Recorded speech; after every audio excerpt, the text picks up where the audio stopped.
UP के CM Yogi Adityanath ने त्योहार के उत्सव में खलल डालने वालों को सख्त चेतावनी दी है। योगी ने कहा कि त्योहार शांतिपूर्ण और सौहार्दपूर्ण तरीके से मनाया जाना चाहिए। अगर किसी ने भी इसमें व्यवधान पैदा किया तो जेल की सलाखें उसका इंतजार कर रहे हैं। उत्साह और उमंग के त्योहार में किसी ने रंग में भंग डालने का काम किया, किसी ने व्यवधान डालने का काम किया तो जेल की सलाखें उसका इंतजार कर रही होंगी।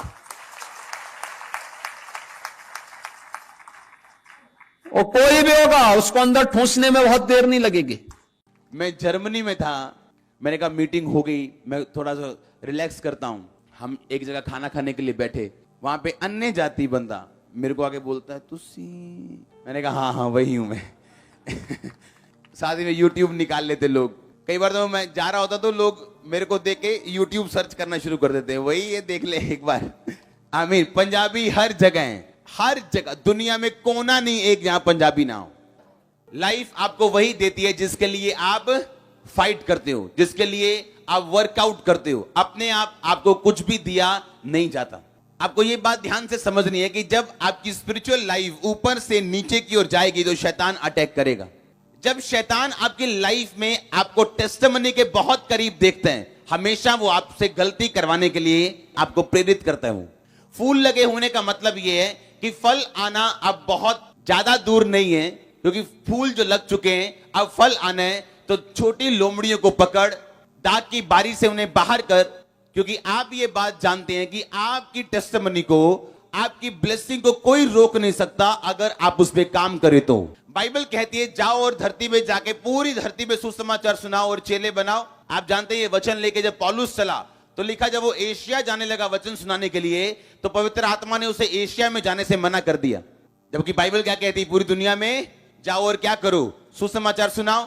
ये सबको कहा कि मैं सुसमाचार प्रचार करूं, ठीक है, जब तक मुझे आवाज नहीं आती, जहां मेरा दिल करेगा मैं जाऊंगा, लेकिन जब पवित्र आत्मा मुझे रोकेगा यहां नहीं जाना वहां नहीं जाना तो वहां भी मैं जाऊंगा। तो अगर आप चेक करो, सबसे ज्यादा मिरेकल पौलुस की सेवकाई में हुए, सबसे अधिक कलीसियाएं पौलुस की सेवकाई में स्थापित हुई, सबसे ज्यादा पत्रियां पौलुस ने लिखी, सबसे ज्यादा गैर भाषाओं में पौलुस बोलता था। अब यरूशलेम से यरीहो जाएंगे तो अटैक होगा। मेरी लाइफ में जब वो रात थी जिस रात में ऐसा लगता था कि अब दुनिया आगे बढ़ेगी नहीं, ये लास्ट रात है, अगला दिन लाइफ का सबसे खूबसूरत और सबसे एनर्जेटिक और सबसे ताकतवर और गवाही से भरा हुआ दिन था। ऐसा मैंने देखा है। मैं आपको कल अकेला वर्ड नहीं दे रहा हूं, मैंने देखा है ऐसा। छोटी लोमड़ियों का मतलब छोटे छोटे गुनाह है। जो आपको चीजें महान बनाती वो क्या है, छोटी, पर है क्या, बड़ी। और जो आपको छोटा करती वो भी चीजें क्या है, छोटी है, पर है क्या, बड़ी। आपको मालूम है कि आपको प्रेयर का टाइम है, मालूम है ये फास्टिंग का टाइम है, आपको पता है कि ये मेरा परमेश्वर के साथ एक डेडिकेटेड टाइम है, लेकिन वो टाइम आप टीवी को दे रहे हो, मोबाइल को दे रहे हो। आपको स्पिरिचुअल लाइफ में अपवर्ड जाना है, ऊपर जाना है। अगर आप ये फल देखना चाहते हो जहां फूल लगे, आपको अपने साल्वेशन के लिए वर्कआउट करना है। कुछ भी अपने आप नहीं होगा। शैतान सोया नहीं है, 24 आवर जागता है वो। आप जानते हैं कि जब परमेश्वर ने तीसरा दिन बनाया तो बाइबल कहती है परमेश्वर खुश हुआ। जो उसने बनाया था उसने देखा कि अच्छा है और लिखा परमेश्वर को अच्छा लगा। आप जानते आसमान दूसरे दिन बनाया गया था और परमेश्वर ने नहीं कहा अच्छा है। क्यों? वो जानता था कि शैतान का हेड ऑफिस कहां होगा, आसमान। और शैतान का काम क्या है, आपको लगातार आपके दिमाग में वो भरना, जिससे आपकी लाइफ का जो फल है किस तरह से आपको आपके फलों को खत्म करें। लिखा थोड़ी सी मूर्खता बुद्धि और प्रतिष्ठा को कम कर देती। आपको अपनी आंखें खुली रखनी, अलर्ट रहना अपनी क्रिश्चियन लाइफ के प्रति जो परमेश्वर ने आपको जिंदगी दी है। आमीन। थोड़ी सी मूर्खता बुद्धि और प्रतिष्ठा को क्या करती, कम कर देती। क्योंकि थोड़ी सी मूर्खता आपकी प्रतिष्ठा को क्या करती, कम करती। और ये शैतान की फाइट है आपके साथ। वो आपको उन बातों पे ध्यान नहीं दिलवाना चाहता जो परमेश्वर ने आपको बोली। जब आप वो देखते हैं जो आपके पास नहीं, आप भूल जाते हैं परमेश्वर कौन है। जो प्रभु ने आपको दिए हैं उन्हीं बातों पे कंसंट्रेट करो। जो नहीं मिला वो भी मिलेगा आपको। अगर उसने आपको नहीं देना तो किसको देना है, जिसके लिए उसने अपना लहू बहाया। आप वाचा के बेटे हो, वाचा की बेटियां हो। कोई प्रेयर रिक्वेस्ट नहीं होगी जो कबूल नहीं होगी। आप वाचा के पुत्र और पुत्रियां हो। लेकिन छोटी लोमड़ियों को कहता बाहर निकाल अपनी दाग की बारी से, क्योंकि तेरी दाग की बारी में फूल लगे। तेरी दाग की बारी जो है वो फल देने वाली हो चुकी, उसमें रिजल्ट आने वाला है। अपनी मेहनत को व्यर्थ मत होने दे। इसलिए पौलुस ने कहा मैं नहीं चाहता कि तुम्हारी मेहनत जो मैंने तुमके ऊपर की है वो मेहनत वो व्यर्थ हो। इसका मतलब मेहनतें व्यर्थ होती हैं जब एक बंदा अपनी क्रिश्चियन लाइफ को सीरियसली नहीं लेता। तो आज मेरी प्रार्थना है यीशु मसीह के नाम में आपकी स्पिरिचुअल लाइफ अपवर्ड जाए। आप तैयार हैं ऊपर की लाइफ जीने के लिए?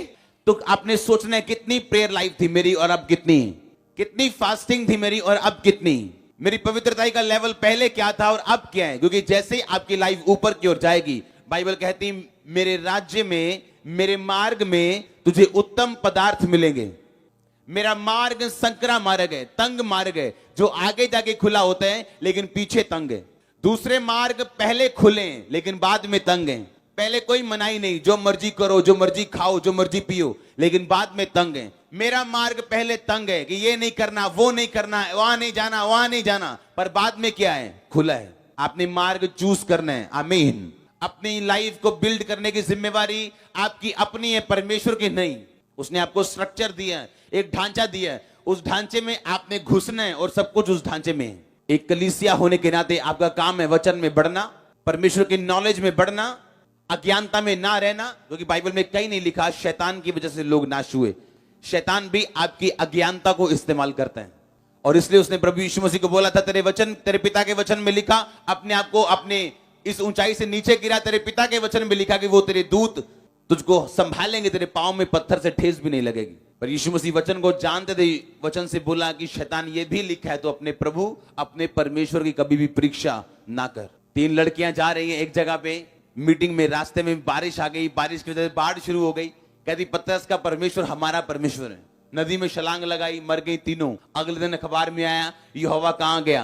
क्योंकि अज्ञानता की वजह से आप मौका देते हो दूसरे लोगों को परमेश्वर के खिलाफ बोलने का। कहां लिखा पतरस ने अपनी मर्जी से पानी पे छलांग मारी और पानी पे चला। उसने कहा था प्रभु अगर तू चाहे तो मैं पानी पे चलूंगा, तू मुझे आज्ञा दे, तेरा वर्ड मुझे चाहिए पानी पे चलने के लिए। जब तक तू बोलेगा नहीं मैं चल नहीं सकता, तू बोल के बता मैं आऊं कि ना आऊं। परमेश्वर ने कहा आजा। ये फर्क था पतरस में और उन तीनों लड़कियों में।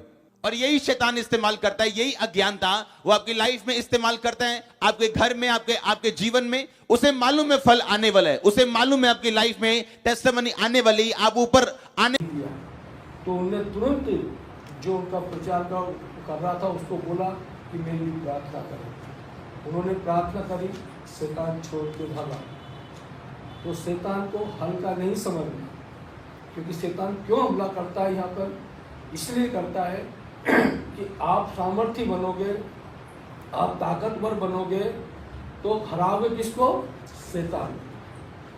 उसको हराना है आपको। हमारी लड़ाई उस दुष्ट शैतान से है और किसी से लड़ाई नहीं है हमारी। और जब हम इस मंच पे बैठ के जो प्रार्थना करते हैं, जो परमेश्वर को करते हैं, तो जब आप जो यहाँ से जो प्रार्थना होती है, जो वचन होते हैं, तो आपका फर्ज होता है कि उस वचनों को बड़े मन से सुनना। क्योंकि आप ऐसे नहीं आए यहाँ चले जाओगे। भजन, स्तुति, वचन, प्रार्थना, निवेदन सब परमेश्वर के लिए महिमा देने के लिए ही करते हैं। पर अगर गीत गाएंगे तो परमेश्वर को महिमा देंगे। वचन जो पादरी बोलेगा, जो भाई बोलेगा, वो परमेश्वर को महिमा देगा। जो प्रार्थना करेगा वो परमेश्वर को महिमा देगा। जो गवाही देगा वो परमेश्वर को महिमा देगा। अभी गवाहियाँ सुनी आपने, हम सब करने वाला एक ही परमेश्वर है, वो हमारा जिंदा परमेश्वर है। तो जिंदा परमेश्वर को जब यहाँ बैठते हैं तो हमारा चित्त, हमारा मन, हमारा बुद्धि एक होना चाहिए और शैतान को भगाना चाहिए। कई लोगों को नींद आती है, कई लोगों को आलसी आती है। क्यों आती है? कि हम प्रार्थना नहीं करते, हम बैठ जाते हैं। हम ये करना चाहिए, कोई भी कलीसिया के अंदर सुस्त ना हो, कोई भी कलीसिया में कमजोर ना हो, क्योंकि परमेश्वर यहाँ मौजूद होता है। आप सबकी प्रार्थना सुनकर परमेश्वर अपना कार्य करता है। अब एक वचन से बात करते हैं अपन, भजन संहिता 47, 47:6-7।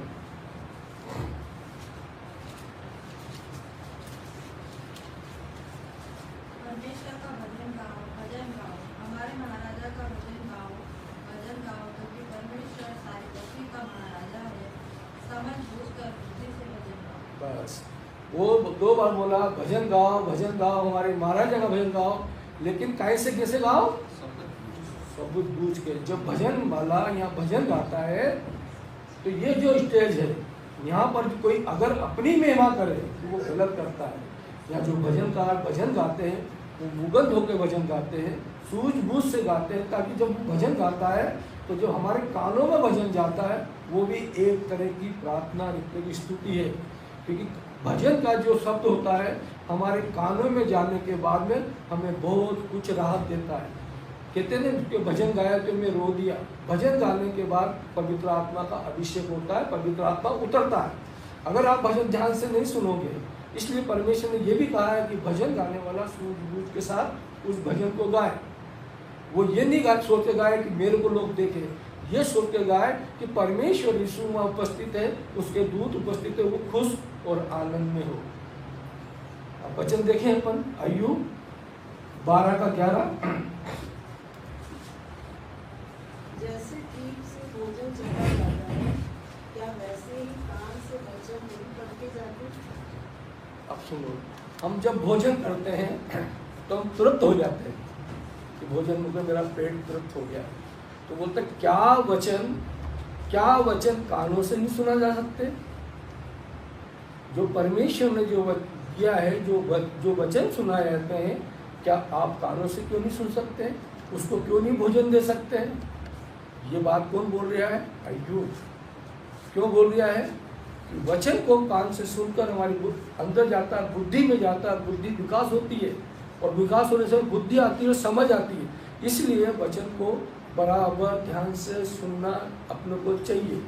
और वहाँ लिखा है परखना। जो वचन यहाँ से सुनाए जा रहे हैं वो व्यक्ति परमेश्वर के बारे में बोल रहा नहीं बोल रहा, वो व्यक्ति दूसरे के बारे में बता तो नहीं रहा है, वो व्यक्ति अपनी तो महिमा नहीं कर रहा है। परखना आपका काम है, क्योंकि आपको परखने के लिए खड़ा किया है कि परमेश्वर को वचन को बांटने वाला कितना ईमानदार है, परमेश्वर को वचन को बांटने वाला कितना बुद्धि में रहकर वचन बांट रहा है, कितना बांट रहा। तो आप उसको समझेंगे, लेकिन समझेंगे कब? जब उस बाइबल को आप खोल कर घर पढ़ते हो। अगर बाइबल को खोल के आप नहीं पढ़ते हो या यहाँ पर वचन को नहीं समझते हो तो फिर वो आपके लिए काला भेष बराबर है। पास्टर बोले या कोई भी बोले, आपको सिर्फ हाँ भरना पड़ेगा। क्योंकि यहाँ पर खड़ा रहने वाला चाहे वो 10 साल का हो, चाहे 100 साल का हो, जो भी खड़ा था आप उसकी बात को मानते हो। वो बोलता है हाथ खड़ा करो पुरुषे, तो आप हाथ खड़े करते हो। वो बोलता है कि ये बात बोलो तो आप खड़े करते हो, क्योंकि उसकी आज्ञा मानते हो। क्योंकि इसलिए मानते हो क्योंकि परमेश्वर का दूत होकर इस सच्चाई मंच पे खड़ा है, तो वो जो भी बात बोलते हैं अपन मानते हैं। इसलिए वचन को भी जिस प्रकार पेट खाकर रोटी खाकर तृप्त होते हैं, ऐसे ही वचनों को सुनकर भी तृप्त करो। वो हमारे अंदर कई चीज़ें को मिटा देता है, यही मिटा। अगर आप ध्यान करेंगे, आप विश्वास करेंगे, आप उस पर रमन करेंगे। जब लाजर को जिंदा करा था यीशु मसीह ने, 4 दिन के मरे को लाजर को कितने सेकंड लगे थे? ज़्यादा से ज़्यादा 30 सेकंड लगा होगा। यह पिता मेरी सुनता रूप लाजर बाहर आ। इतने बाद में उस लाजर की जो 4 दिन से हड्डियाँ सब गायब हो गई होगी, कीड़े पड़ गए होंगे, सब कुछ हो गया था, लेकिन उनकी आवाज़ सुनकर वो हड्डियाँ कैसे बन गई, किस प्रकार लाजर खड़ा हो गया और बाहर निकल आया। तो आप उस महान परमेश्वर को जिसने आकाश पृथ्वी बनाया, आप धन्य हो। क्योंकि लोग भटक रहे हैं, ज्ञान शांति के लिए भटक रहे हैं, लेकिन आपके पास यहाँ बैठे बैठे उस परमेश्वर के वचन को सुनने के लिए, सामर्थ बनाने के लिए कई योद्धाओं को परमेश्वर खड़ा करता है। तो वो उसको आवाज़ दिए। जब आपके अंदर भी जब हम प्रार्थना करते हैं कि इसका ऐसा हो जाए यीशु के नाम से, तो वहाँ पर भी आपकी वाणी के अंदर, हमारी वाणी में ताकत आती है। जब प्रार्थना करते हैं इसके पेट में ये है तो ऐसा हो जाए, उसी टाइम होता क्यों होता है? हमारी वाणी शुद्ध हो जाती है। हमारी वाणी को अगर शुद्ध नहीं होगा, यीशु मसीह ने कोई बड़ी बात नहीं की, प्रभु तो मेरी शुद्धता है, तो हमारी वाणी को हम शुद्ध करें। और शुद्ध होगी वचन सुनने से, शुद्ध होगी कि परखने वाली बात सुनकर घर जाकर सोचो कि इस व्यक्ति ने, इस पास्टर ने इस वचन को क्या बोला, कोई गलत तो नहीं बोल रहा। ये परखना बहुत जरूरी है, परखना बहुत जरूरी है। क्योंकि इस सच्चाई मंच पर जिसने भी अपनी महिमा करी तो उसको जीवन नष्ट होना पड़ेगा। क्योंकि परमेश्वर कहता है कि पवित्र आत्मा की कभी भी वो निंदा नहीं सुन सकता है। इसलिए हमारी सच्ची लड़ाई तो ये है, उस दुष्ट शैतान को हराना है। हमारे घर के अंदर अशांति फैला देता है तो हम बोलते हैं ये क्या हो गया, लेकिन उधर नजर नहीं जाती है हमारी। तो उस शैतान ने हमारे घर के अंदर अशांति फैलाई, उसको हमें मारना है। हम बार बार इधर भगते हैं उधर भगते हैं, लेकिन उस शैतान को हराने की बात नहीं करते, जबकि आपके पास हथियार पड़ा हुआ है। बाइबल को बार बार मेरे मुख से निकलता है, बाइबल को उठाना बहुत कठिन है, लेकिन बाइबल को पढ़ना बहुत सरल है। जब बाइबल उड़ जाएगी तो शैतान भी भागेगा, लेकिन आपको ही करना पड़ेगा कि मेरे घर में अशांति क्यों हो रही है। ये बड़ी फैमिली के अंदर ये बातें होती, लेकिन क्या करें, एक आदमी क्या कर सकता है। फैमिली सामूहिक होकर परमात्मा को जानेगी तो वह परमेश्वर उसकी शांति करेगा। परमेश्वर ने ये सुंदर जीवन दिया हमको, इस जीवन को नष्ट करने के लिए नहीं दिया है। हमें कोई अधिकार नहीं है उस दुष्ट शैतान से हराने का अधिकार है हमको। जब शैतान हमारे घरों में, हमारे मन में, हमारे में डिप्रेशन की आत्मा लाके आदमी उनके मन में डालता है, तू आत्महत्या कर ले, तू मर जा, और ये बात सबके आती है, लेकिन हमें अधिकार नहीं है। हमें वो अधिकार नहीं है कि हमारे शरीर को कर दे। इसीलिए परमेश्वर के वचन को सुनना और बहुत जरूरी है। प्रार्थना हराने की हमें शिक्षा देता है। संतोष ऐसा धन है जो हमें दुखों में भी सुख देता है, और शैतान भी उससे डरता है। जब हमारे जीवन में संतोष रहता है तो हमें दुखों के अंदर भी सुख मिलता है। इसलिए मिलता है कि हमें बारे में आज नहीं, मेरा प्रभु कल सुन लेगा। और इस संतोष के कारण शैतान भी डर जाता है कि इसके अंदर इतना तकलीफ आने के बाद भी इसके अंदर संतोष भरा हुआ है, ये तिलमिला नहीं रहा है, डगमगा नहीं रहा है, तो शैतान भी डर कर भागता है। तो परमेश्वर यीशु ने बोला कि धैर्य और संतोष ऐसा धन है कि तू उससे तो अपनी मृत्यु को भी बचा लेगा। प्रार्थना का फल उत्तम है, इसलिए अंदर उत्तम विचार रखना चाहिए। प्रार्थना जो भी कर रहे हो आपकी सुनी जाएगी, लेकिन उसका फल उत्तम है और उत्तम विचार होना चाहिए, और ये विश्वास करना चाहिए कि प्रभु के यीशु के लिए कुछ भी काम संभव नहीं है। उसकी प्रार्थना जब आप करते हो, बराबर प्रार्थना वहाँ लिखी जाती है, उनके चरणों में रहती है, लेकिन वो समय का स्वामी है। कई प्रार्थना ऐसी होती है कि जो हमें रोज करना चाहिए, और कई प्रार्थना ऐसी होती है कि एक बार प्रार्थना करने के बाद में सिर्फ परमेश्वर को धन्यवाद देना चाहिए बड़ी आशा भरी से कि ये मेरी प्रार्थना परमेश्वर